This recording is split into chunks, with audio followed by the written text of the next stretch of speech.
और सभी हमारे सीनियर ऑफिसर्स, प्रेस और मीडिया के मित्रों, सबसे पहले मैं आप सबका यहाँ स्वागत करता हूँ। सामान्य रूप से बजट ऐसे समय पारित होता था जब हम लोग जम्मू हुआ करते थे। पिछले 3 बार से कार्यक्रम जम्मू होता था। इस बार लोकसभा चुनाव के कारण ये बजट अगस्त में पारित हुआ और इसलिए आप लोगों की परंपरा यहाँ पिछले 4-5 साल से स्थापित हुई है कि जब भी बजट पारित होता है तो मीडिया के मित्रों के साथ बातचीत करना, उसको कायम रखते हुए श्रीनगर में आप सबको आमंत्रित करने का अवसर हम लोगों को मिला है। व्यक्तिगत रूप से मैं इसे एक ऐसा मौका भी मानता हूँ कि पिछली यादों का सिलसिला जो आप सबसे वो फिर से जुड़ जाता है और इसीलिए कहा गया कि हम खुदा के तो कभी कायल न थे, तुम्हें देखा तो खुदा याद आया। जब संगत आप लोगों की होती है, इंतजार खत्म होता है और ये इस तरह के कार्यक्रम में समझता हूँ कि एक ब्रिज का काम करते हैं। व्यक्तिगत रूप से मैं या प्रशासन के लोग और आप बातचीत करने का एक अवसर रहता है। मुझे ये पता है कि मीडिया का साक्षी भाव घटनाओं को रिपोर्ट करने का, या मैं कहूँ कि उसमें आपका अहम रोल है और आपसे बेहतर कोई नहीं जानता है। पिछले 5 वर्षों में मैं एक बात कह सकता हूँ कि आम आदमी की आकांक्षाएं और सामाजिक आर्थिक विकास के क्षेत्र में जम्मू कश्मीर ने काफ़ी प्रगति की है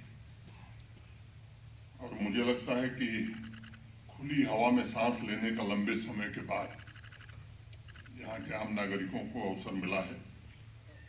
अपनी मर्जी से जीने का अधिकार सामान्य व्यक्ति को मिला है और अगर मुझसे कोई पूछे कि इन 5 सालों को किस तरह से आप देखते हैं तो मैं इन 5 वर्षों को शांति, प्रगति और समृद्धि के कालखंड के रूप में देखता हूँ।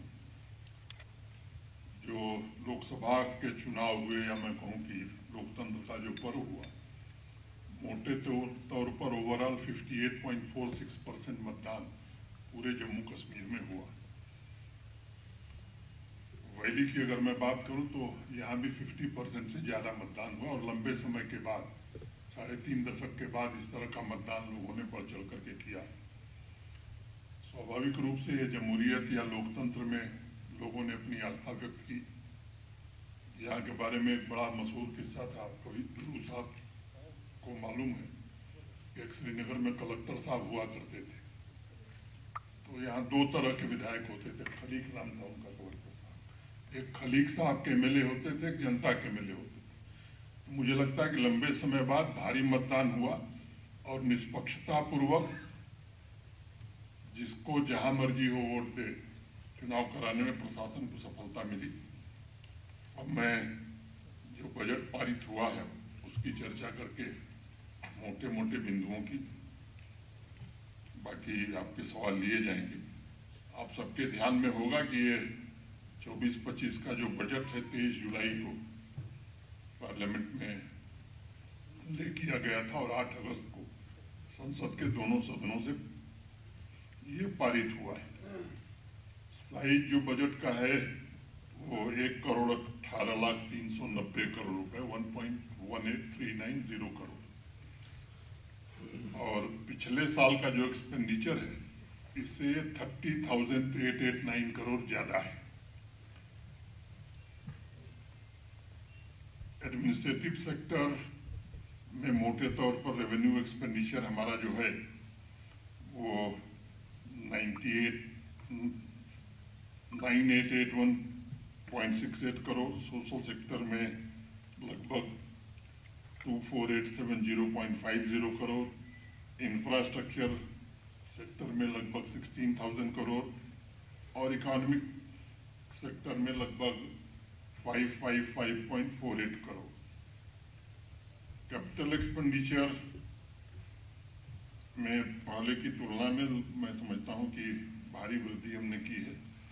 सोशल सेक्टर में हम लगभग 4,217.65 करोड़ इंफ्रास्ट्रक्चर के सेक्टर में 11,664.45 करोड़ और इकोनॉमिक सेक्टर में 6,943.20 करोड़ ये खर्च कर रहे हैं। Capital expenditure contribution towards GDP 14.01%, और अगर मैं पीछे 5-6 सालों से तुलना करूं तो एक तरह से डबल हो गया है। जीएसडीपी फॉर द ईयर 24-25 ये प्रोजेक्टेड है 2,63,399 crore, 263,399 crore, which shows a growth of 7.5% over GSDP of 23-24. Tax या gross domestic product ratio for 24-25 has been projected at 7.92%, which is higher than previous year, that is 5.68%. Challenges आपको पता है, जम्मू कश्मीर में historically या legacy का challenge रहा है, फिस्कल मैनेजमेंट खास तौर से, और जो एक्सटर्नल प्रेशर रहे हैं हमारे ऊपर, हाई लेवल रहा है कमिटेड एक्सपेंडिचर का, और बिजली के क्षेत्र में एटीसी लॉसेस देश में सबसे ज़्यादा रहे हैं, जो हमारे लिए चैलेंज था, और इसके कारण दिक्कतें भी थी। यूटी गवर्नमेंट ने काफ़ी प्रयास किया है अपने प्रोजेक्ट एग्जीक्यूशन में, रेवेन्यू ऑगमेंटेशन में, और एटीसी लॉसेस को कम करने का विशेष प्रयास किया गया है। रेवेन्यू ऑगमेंटेशन जो हुआ है मोटे तौर पर जीएसटी रिटर्न कंप्लायंस, ई स्टैंपिंग सिस्टम, डीलर रजिस्ट्रेशन का एक्सपेंशन और ट्रांसपेरेंट एक्साइज ऑप्शन, इसके कारण रेवेन्यू रिसीट्स हमारी बढ़ी हैं, जहां 23-24 में 12,753 करोड़ था, वो इस साल बढ़ करके 13,900 करोड़ हो गया है। जीएसटी कलेक्शन में 12% का इंक्रीज है, एक्साइज में 39% का मोटे तौर पर इंक्रीज है। पावर रिफॉर्म की दिशा में जम्मू कश्मीर काफ़ी आगे बढ़ा है, और 5.74 लाख मीटर्स अभी तक लगाए जा चुके हैं, और मुझे लगता है कि इसके कारण 25% रिडक्शन ट्रांसमिशन और डिस्ट्रीब्यूशन लॉसेस में हम कर सकें। एक बात मैं जोर दे के कहना चाहता हूं कि पिछले 3 साल में पावर टैरिफ में 1 पैसे का इंक्रीज नहीं हुआ है, और इसका क्लैरिफिकेशन पीडीडी के हमारे अफसरों ने भी दिया है। और दूसरी बात कि देश में सबसे सस्ती बिजली जम्मू कश्मीर में ही दी जा रही है। कुछ एक प्रचार हो रहा है कि साहब बिजली बिल बढ़ गई है, बिजली बिल ज्यादा आ रही है, इसलिए मुझे ये बात कहनी पड़ी कि कोई बढ़ोतरी जम्मू कश्मीर प्रशासन ने पिछले 3 साल में पावर टैरिफ में नहीं किया है। और दूसरी बात कि वो आपके अगल बगल के जो राज्य हैं, चाहे वो हिमाचल हो, पंजाब हो, हरियाणा हो, इनसे तुलना कर लीजिए, या देश के किसी यूटी और किसी स्टेट से तुलना कर लीजिए, और फैक्चुअल स्थिति है कि एवरेज जो हमारी खरीद है उससे भी सस्ती बिजली हम यहाँ के कंज्यूमर्स को दे रहे हैं। अनेक एक्सपेंडिचर रिफॉर्म्स भी पिछले 4-5 वर्षों में जम्मू कश्मीर प्रशासन ने किया है। एक तो सेंट्रली स्पॉन्सर्ड स्कीम्स का कैसे अच्छे ढंग से हम दोहन करें, इसका एक सुनियोजित प्रयास हुआ, जिसके कारण 22-23 में जहां 6,400 करोड़ रुपए हम प्राप्त कर सके थे, 23-24 में वो बढ़ करके 10,300 करोड़ रुपए हो गए, और इस वर्ष मैं उम्मीद करता हूं कि इसमें और वृद्धि होगी। टेक्नोलॉजी रिफॉर्म्स के कारण ट्रांसपेरेंसी और अकाउंटेबिलिटी, खासतौर से बजटिंग और एक्सपेंडिचर के मैनेजमेंट में इसने बड़ा योगदान किया है, और एक सिस्टमेटिक ड्राइव चला करके प्रोजेक्ट्स की physical monitoring, geo tagging, photography के कारण काम की स्पीड हमारी 10 गुनी बढ़ी है। आधार सीडिंग और बायोमेट्रिक वेरिफिकेशन के कारण जो एलिजिबल लोग हैं उनको सोशल सिक्योरिटी स्कीम्स का लाभ मिल रहा है, और जो लीकेज था वो पूरी तरह से बंद हो गया है।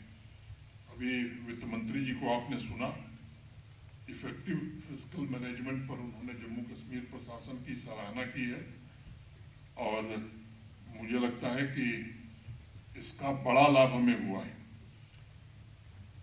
ट्रांसपेरेंसी लाने में।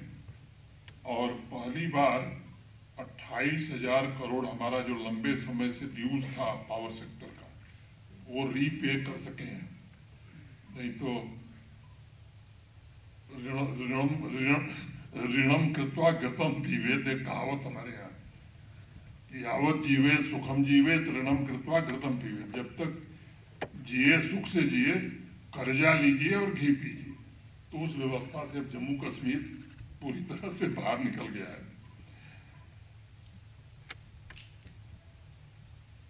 77 ईयर्स में पहली बार यूटी ने कंट्रीब्यूट किया है कंटीजेंसी फंड जो आरबीआई ने क्रिएट किया है।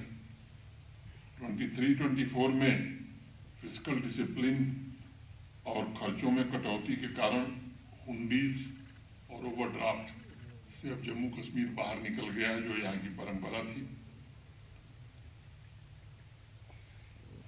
जो इम्प्रूवमेंट्स हैं वित्त मंत्री जी ने बताया है, मैं थोड़ी सी चर्चा करके बात खत्म करूंगा। ये जो प्रयत्न किए गए हैं, इसके कारण रेवेन्यू में बढ़ोतरी हुई है, वेस्टफुल एक्सपेंडिचर कम करने में और ट्रांसपेरेंसी लाने में हमें सफलता मिली है। और इसका परिणाम ये हुआ कि जो जीडीपी हमारी 15-16 में थी, 23-24 में ठीक वो डबल हो गई। जहाँ 15-16 में हमारी जीडीपी जम्मू कश्मीर की 1.17 लाख करोड़ थी, वो 23-24 में 2.45 लाख करोड़ की हो गई है। और 24-25 में हम एक्सपेक्ट कर रहे हैं 2.63 लाख करोड़ की। तो ये डबलिंग द इकोनॉमी, ये बड़ा भारी अचीवमेंट मैं मानता हूँ। चैलेंजेस हमारे पास बहुत थे, एक्सटर्नल चैलेंजेस थे, मैसिव फ्लड आ गया था जम्मू कश्मीर में, उस स्थिति से निपटना था। और पूरी मैं कहूँ कि दुनिया की सबसे बड़ी महामारी कोविड-19, इन सब के बावजूद इकोनॉमी को डबल करने में हमें सफलता मिली है। जम्मू कश्मीर बैंक एक जीता जागता उदाहरण है। और 2019 में जहां 1139 करोड़ के घाटे में था, वो 23-24 में 1700 करोड़ के मुनाफे में। तो मैं समझता हूं कि टर्न अराउंड कैसे हुआ, ये इन प्रयासों का एक नतीजा है। जहां एनपीए 11% था, वो 5% से नीचे आ गया है। तो मैं समझता हूं कि ये प्रोफेशनल ढंग से, एफिशिएंट ढंग से काम करने और ट्रांसपेरेंटली काम करने के कारण ये जम्मू कश्मीर बैंक पे टर्न अराउंड हुआ है। अगर मैं बात करूं कि जम्मू कश्मीर बैंक का रोल भी अब बढ़ गया है, चाहे वो हमारी HADP की स्कीम हो, चाहे सेल्फ एम्प्लॉयमेंट की हमारी स्कीम हो, पहले की तुलना में अगर क्रेडिट देखेंगे आप, तो जम्मू कश्मीर के किसान हो, नौजवान हो, महिलाएं हैं या इंडस्ट्री है, इसको पहले से काफ़ी ज़्यादा जम्मू कश्मीर बैंक की ओर से फाइनेंस दिया जा रहा है। बावजूद इसके वो लाभ में है। यूनियन गवर्नमेंट ने इन प्रयासों को सराहा है, वित्त मंत्री जी को आपने सुना है, और उसको मैं दोहराने नहीं जा रहा हूँ कि 17,000 करोड़ रुपए का एक स्पेशल असिस्टेंस भारत सरकार ने हमें दिया है। और उन्होंने बताया कि अब GDP ratio will reduce to 3%, fiscal deficit to GDP ratio will reduce to 3%। मैं समझता हूँ कि ये बाकी राज्यों की तुलना में बहुत बेहतर है। मेजर आउटले का विवरण है, वो कागज आपको दे दिया जाएगा। उस पर मैं समझता हूँ मोटे तौर पर मैंने आपके सम्मुख विषय रखा है। और अगर आप लोगों को कुछ जानकारी चाहिए, पुलिस और सिक्योरिटी का एक्सपेंडिचर मोटे तौर पर 11% हमारे बजट का रहा है, जो अब भारत सरकार उसका वहन करेगी। कुछ साथी अगर कोई सवाल हो तो हमारे चीफ सेक्रेटरी भी हैं, फाइनेंस सेक्रेटरी भी हैं, सारे हमारे सीनियर अफसर हैं, आप पूछ सकते हैं। Thank you, sir. We will now take a few questions from the media. Request the media coordinator to please pass the mic. Ryan Jahangir from PTI. The size of the budget allocation has definitely increased. We have seen in the past that the funds used to come and a lot of funds used to lapse. Like you mentioned, the three sectors, you have good amount sanctioned for infrastructure and you have good amount for capex. You also have decent amount for social sector. Does this unitary trade administration has the capacity to spend these amounts within the budget time that has been one? The second addition, because it relates to the power sector, you have said that the rates have not increased, but a lot of consumers in Kashmir are getting electricity at flat rates, not at meter rates, and those rates have gone more than doubled in the last 1 year. How do you address that? देखिए, एक तो expenditure का जहाँ तक सवाल है, जो 4 साल 5 साल का ट्रैक रिकॉर्ड है, पहले की तुलना में एक्सपेंडिचर हमारा काफ़ी बढ़ा है और जो बजट में प्रोविजन है वो पूरी तरह से खर्च हो जाए, इसका पूरा प्रयास हम लोग करेंगे। और मुझे उम्मीद है कि पिछले परफॉर्मेंस को देखते हुए मैं कह सकता हूँ कि उसे खर्च करने में हम सफल होंगे। दूसरा, पावर सेक्टर में जो आपने कहा ये सच है, मैंने जिम्मेदारी से वो बात कही कि 3 साल में कोई बढ़ोतरी नहीं हुई, अगर होती तो वो आपके ध्यान में आता, रेगुलेटरी कमीशन हमको जाना पड़ता। फ्लैट रेट में वृद्धि हुई है। अब ये सच है कि कुछ लोगों को पहले से ज़्यादा पैसा देना पड़ रहा है, उन लोगों को भी कुछ लोगों को पैसा देना पड़ रहा है जो पिछले कई वर्षों से पैसा नहीं दिए। तो अगर लोड का वेरिफिकेशन पीडीडी कर रहा है तो आप दे रहे हैं 200 रुपया और चला रहे हैं 3 AC, तो उनको तो थोड़ा ज़्यादा देना पड़ेगा। ये भ्रामक प्रचार करके मैं समझता हूँ कि कुछ लोग इस बात को फैलाने की कोशिश कर रहे हैं कि पावर टैरिफ बढ़ा दिया गया है। Sir, here. My name is Farhad. I am from ETV, sir. The budget document also shows that there has been increase in liabilities also compared in the last 5 years. For example, in 2019 to 20, it was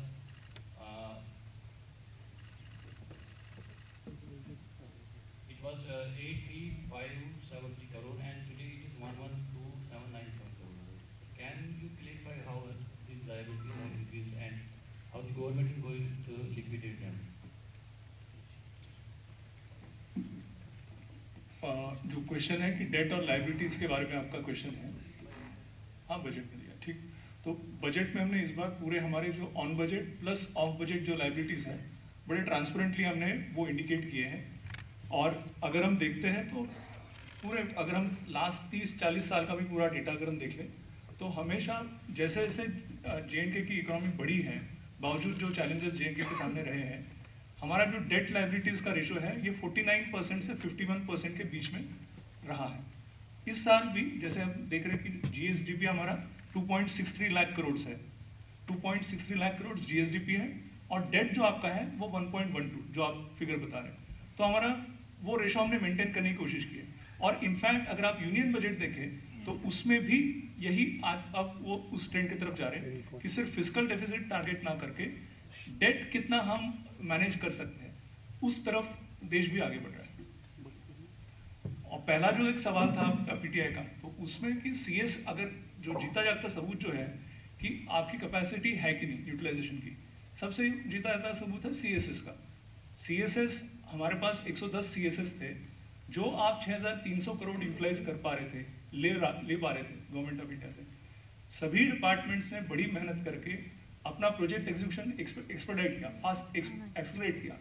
UCs submit हुए government of India को, government of India के साथ follow up हुआ, जिसके बदौलत एक साल में 6,000 से बढ़ के 10,000 तक CSS का रिसीट बढ़ गया है। एक ही डिपार्टमेंट का मैं नाम लूंगा, जल शक्ति, जो डिपार्टमेंट 2018-19 में सिर्फ 5 लाख लोगों को पानी दे रहा था, वो आज करीब 16 लाख लोगों को पानी दे रहा है, फैमिलीज को पानी दे रहा है। डिपार्टमेंट की स्टाफिंग में वृद्धि नहीं हुई है, लेकिन एफिशिएंसी बढ़ी है।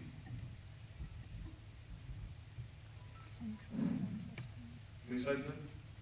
Afzal Bhatt from ANI.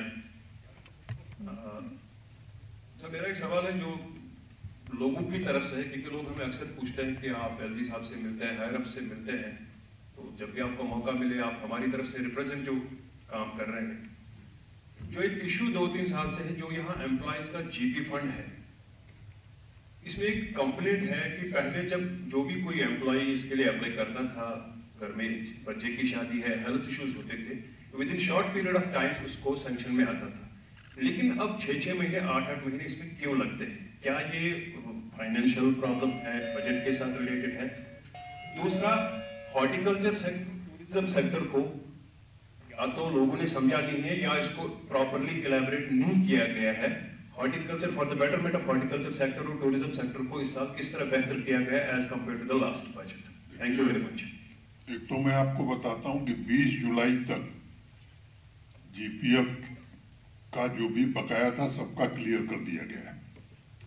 तो जो बात आप कह रहे हैं ये इतिहास की बात हो गई। आज की तारीख में मैं कह रहा हूँ कि 20 जुलाई तक जिन्होंने भी अप्लाई किया था जीपीएफ के लिए उनके भुगतान कर दिए गए। आज हम लोग 12 अगस्त को मिले हैं, बाकी लोग भी जो अप्लाई करेंगे उन्हें समय से दिया जाएगा। हॉर्टिकल्चर का जहाँ तक सवाल है तो कई अवसरों पर आप साक्षी रहे जब होलिस्टिक एग्रीकल्चर डेवलपमेंट प्लान यहाँ करीब 14 महीना हो गया लॉन्च किए हुए, 14-15 महीना हो गया। देश के जाने माने कृषि विशेषज्ञ हमारी दोनों एग्रीकल्चर यूनिवर्सिटी और हमारे एग्रीकल्चर और लाइन डिपार्टमेंट के सारे सीनियर अफसरों ने मिलकर के वो प्लान बनाया था। जो बजट एग्रीकल्चर और एलाइड सेक्टर का रहा उससे 5013 करोड़ रुपए ज्यादा हम 5 साल में खर्च कर रहे हैं। और मुझे लगता है कि ये हॉर्टिकल्चर में विशेष ध्यान HADP में कई ऐसी प्रोजेक्ट हैं जो हॉर्टिकल्चर को लेकर के ही, एप्पल का प्रोडक्शन कैसे बढ़ेगा, बाकी नीश क्रॉप्स को कैसे बढ़ाएंगे। मैं एक उदाहरण आपको देना चाहता हूं। अभी मैं अनंतनाग गया था, जब ये पैडी कल्टीवेशन शुरू हुआ, धान की रोपाई शुरू हुई, आप थे वहां, आप भूल गए हैं। वहां एक नौजवान लड़का वहीं का अनंतनाग का जो एक मल्टीनेशनल कंपनी में काम करता था, पेशे से इलेक्ट्रॉनिक्स इंजीनियर है, वो मंच से बोला और 4 मिनट और उसने कहा कि साहब मैंने नौकरी छोड़ दी, ये HADP की 3 प्रोजेक्ट हमने ली है और जितनी सैलरी मैं पाता था उससे 1.5 गुना सैलरी मैं अपने 6 एम्प्लॉइज को दे रहा हूँ।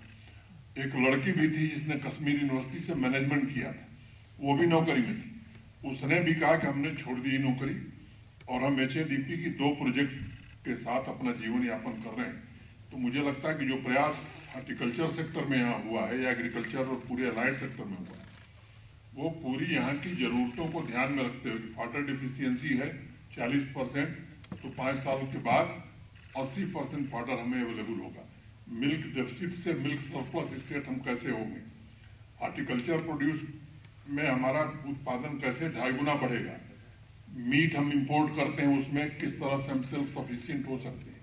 तो ये कई प्रोजेक्ट लिए गए हैं और मैं जोर देके कह रहा हूँ कि शायद देश के कम जगह इस तरह से एग्रीकल्चर और अलाइड सेक्टर पर काम हुआ है। अभी हाल ही में ICAR के DG रहे डॉक्टर मंगला राय, देश के जाने माने एग्रीकल्चर साइंटिस्ट हैं, प्रोफेसर दलवई, ये दोनों लोग आए थे।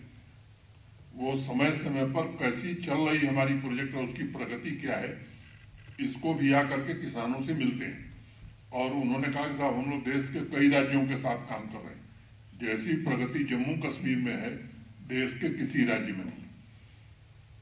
दूसरा सवाल, अब टूरिज्म, मुझे भाषण देना पड़ेगा कितना। टूरिज्म में विशेष रूप से पिछले 4-5 वर्षों में जो संख्या है वो आप देख रहे हैं किस तरह से बढ़ी है। हॉस्पिटैलिटी और होटल इंडस्ट्री को जो हमारी न्यू इंडस्ट्रियल स्कीम थी उसमें इंडस्ट्री का दर्जा देने के कारण ढेर सारे नए इंफ्रास्ट्रक्चर क्रिएट हुए हैं और इस शांति और सुरक्षा के कारण भी हर होटल वाले ने 1 या 2 नया होटल बना लिया और आपको मालूम है ढेर सारे इनिशिएटिव लिए गए हैं। उस पर ज्यादा मैंने समय नहीं जाया करना चाहता हूँ और भी साथी ये सवाल पूछना चाहते हैं। तो प्रशासन हमारा पूरी तरह से सचेष्ट है कि जम्मू कश्मीर की दिशा क्या होगी और किन सेक्टर पर विशेष ध्यान होगा। सर मैं आसिफ न्यूज़ 24 से ऑन यूनिवर्सिटी। सर मेरे दो सवाल है, एक तो जिस विषय पे प्रेस कॉन्फ्रेंस हो रही है इसी से जुड़ा हुआ है, दूसरा सिक्योरिटी सिचुएशन। सर जो आपने भी बताया और जो ये बजट की प्रेस कॉन्फ्रेंस है, सिक्योरिटी सिचुएशन पर आप अलग से प्रेस कॉन्फ्रेंस कर देंगे, आप बात कर लीजिएगा, ठीक है ना। ये आदत रखनी चाहिए कि जिस विषय पर बुलाया जाए उसी पर सवाल पूछा जाए। तो इसी से पहला मेरा जो सवाल है इसी से जुड़ा हुआ है, जो आपने बोला कि काफ़ी जो हमारा बजट भी बढ़ा है, जो दिखा है, और साथ में प्रोग्रेस जो जिक्र आपने भी किया कि काफ़ी हुआ है, हो रहा है, प्रगति हो रही है। तो जैसा आप बताइए आपको क्या लग रहा है? वही मैं सवाल मेरा वही है। मैंने कहा उसको छोड़ दीजिए, आपको क्या लग रहा है, प्रगति हो रही है कि पीछे जा रहे हैं? वही सवाल मेरा वही है। पहले अपनी राय बताओ यार। उसी में सर सवाल है मेरी राय। मैं अपनी एक्सपीरियंस आपको बता रहा हूँ, जैसा हम देख रहे हैं कि स्मार्ट सिटी बन रही है श्रीनगर में। पहले आप राय बताओ फिर सवाल पूछो। कई जगह प्रोग्रेस हो रही है लेकिन कुछ इलाके नेग्लेक्टेड है, और उसी से मेरा जो सवाल है वो जुड़ा हुआ है। तो श्रीनगर जैसा हम देख रहे हैं कि स्मार्ट सिटी बन रही है, रोड्स वगैरह काफी इंफ्रास्ट्रक्चर बन रहा है, और कम्युनिकेशन जो है वो बहुत इंपॉर्टेंट है, जैसे सड़कें हैं या जिंदगी की जरूरत है, पानी है। तो हम अभी भी देख रहे हैं सर, हमने रिसेंटली कवर भी किया है, कई इलाकों में पानी को लेकर काफी ज्यादा दिक्कतें हो रही है। यहाँ तक कि श्रीनगर में जो बटवाल एक छोटा सा मतलब लाल चौक से 2 किलोमीटर की दूरी पर है, वहाँ पर भी पानी की क्राइसिस है। इसी तरह से जहाँ मैं रहता हूँ इलाका एयरपोर्ट के पास है, वहाँ पर भी पानी की क्राइसिस है। यहाँ पटन के साइड से भी हमने देखा पिछले दिनों काफी हुआ था। दूसरी चीज, सड़कें जो है कई जगहों पर मैग्नेमाइज नहीं हो पा रही है अभी भी।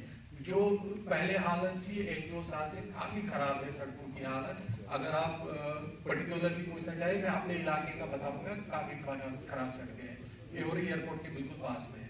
तो क्या मेरा सवाल जो है, अब इसमें आ रहा हूँ, क्या ये इस वजह से है कि इतना पैसा आने के बाद भी या जो वर्क हो रहा है उसके बावजूद कई इलाके रह रहे हैं, क्या ये इसकी वजह से है कि जो हमारे पास वर्किंग पीरियड है वो कम होता है क्योंकि यहाँ पे सर्दियाँ आती हैं, बर्फबारी होती है, या जो प्रशासन है वो पूरी तरह से यूटिलाइज नहीं कर पाते हैं सारे फंड्स को जो पैसा सारा आता है? मुझे दुख है कि आपके इलाके की सड़क नहीं बन पाई।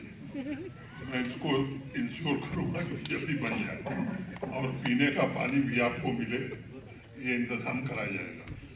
मोटे तौर पर ये जल जीवन मिशन ग्रामीण क्षेत्रों में जो चल रहा है, इस साल कश्मीर घाटी में बारिश कम होने के कारण कुछ जगह ये समस्याएं आई, उसको प्रशासन ने गंभीरता से लिया। टैंकर से पानी पहुंचाया गया वहां जहां पानी नहीं मिल रहा था। शहरी इंफ्रास्ट्रक्चर जो पुराना बना हुआ है उसमें भी सब एक साथ हम बना देंगे ऐसा दावा हम नहीं कर सकते, लेकिन उसे भी दुरुस्त करने की कोशिश हो रही है। मैं उम्मीद करता हूं कि ये ठीक ढंग से हम कर पाएंगे। जहां तक सड़कों का सवाल है, मैं कह सकता हूं कि पहले से अगर कंपेयर करेंगे तो मैग्नेमाइजेशन 3 गुने से ज्यादा हम लोग करते हैं। कुछ अब हर जगह हो जाएगा। एक तो डिफेक्ट लाइबिलिटी पीरियड होता है हर सड़क का। कोई सड़क बनी है तो 5 साल उस पर फिर मरम्मत का काम नहीं हो सकता है। वैसे ही मैग्नेमाइजेशन के लिए भी प्लान बनाता है आरएनबी या पीडब्ल्यूडी, जो डिपार्टमेंट आप उसको कहते हैं। पिछले साल ही अगर उस सड़क का मैग्नेमाइजेशन हुआ है तो इस प्लान में नहीं होगा। किसी विशेष परिस्थिति के कारण वो सड़क डैमेज हो गई है तो वहाँ के लोगों की जरूर ये अपेक्षा होगी कि उसका भी मैग्नेमाइजेशन हो, लेकिन आरएनबी की पॉलिसी में वो नहीं आएगा। आपने जिस सड़क का ध्यान दिलाया है, मैं आरएनबी को निर्देश दिया जाएगा कि आप पत्रकार लोगों की सड़क और पानी न ठीक रहे, ये हम कैसे अफोर्ड कर सकते हैं।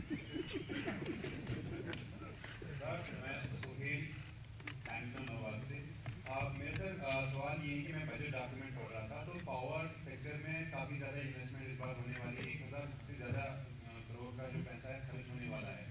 नाउ माय क्वेश्चन 10,000 नहीं जी, बहुत उससे ज्यादा क्या प्रधान साहब, बहुत ज्यादा है। तो पॉइंट ये है कि सर पॉइंट ये है सर, जो बजट का 8% increase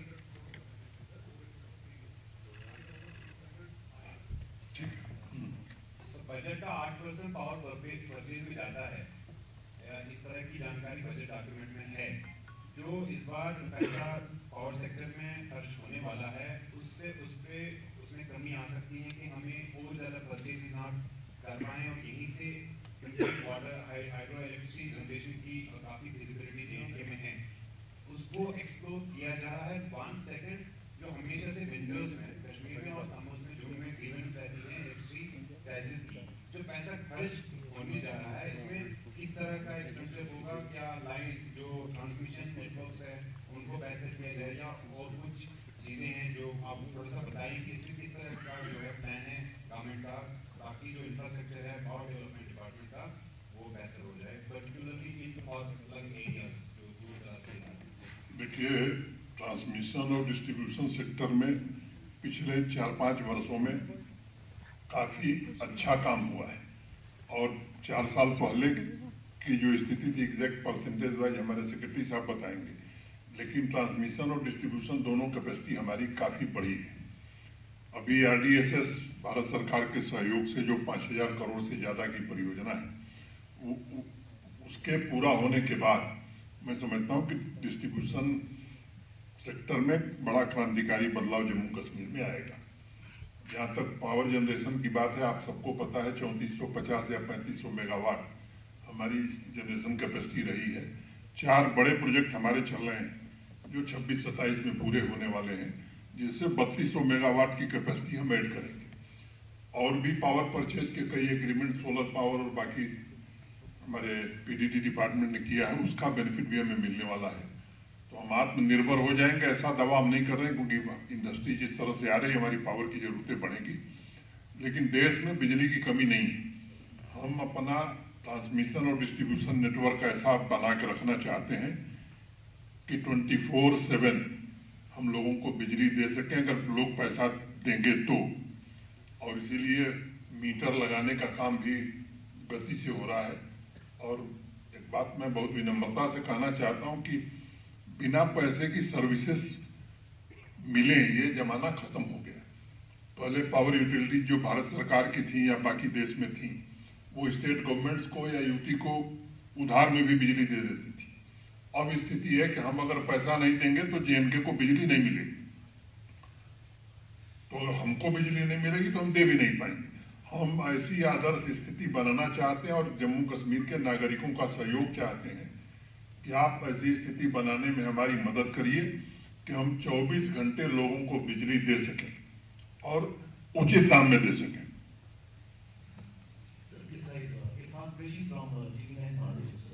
Sir, you talked about the legacy culture and challenges JNK have in this. I just want to know to what extent UT government has been successful in protecting the culture of overdraft and off-budget borrowing, and what are the plans in that context? जो आपका सवाल था कि हुंडी और overdraft के बारे में था, तो जो प्रयास हुए हैं लास्ट 2-3 साल में, तो 2022-23 से हमने हुंडी का जो कल्चर था वो पूरी तरह से बंद किया है। 2022-23 और 2023-24 में एक भी रुपए की हुंडी 31 मार्च को इशू नहीं हुई है। उसी तरह से ऑफ बजट बोरिंग वाली जो बात थी, हमने ट्रांसपेरेंटली पूरा ऑफ बजट बोरिंग हमारे बजट बुक्स में अब ले लिया है, जैसे मैंने थोड़ी देर पहले कहा। और साथ ही ऑफ बजट बोरिंग जो टोटल हमारा जो स्टॉक था, हम अब ऑफ बजट बोरिंग कोई भी कुछ ले नहीं रहे, हमारा इस वजह से स्टॉक अब नीचे जा रहा है। जो ऑफ बजट बोरिंग थी वो भी हम रीपे भी कर रहे हैं हर साल, और क्योंकि हम ले नहीं रहे इसलिए हमारा अब स्टॉक कम होते जा रहा है। आखिरी जो किस्त होगी ऑफ बजट बोरिंग की वो हम 2026-27 के नवंबर में कंप्लीट करेंगे। तो 2026 के नवंबर में आखिरी किस्त ऑफ बजट बोरिंग की दी जाएगी। तो हमारा स्टॉक अब नीचे आ रहा है बड़ी तेजी से, क्योंकि हम ले नहीं रहे और साथ में रीपे भी स्पीडीली कर रहे हैं। हर साल ऑलमोस्ट 6 से 7 हज़ार करोड़ सिर्फ ऑफ बजट बोरिंग हम रीपे कर रहे हैं एक साथ।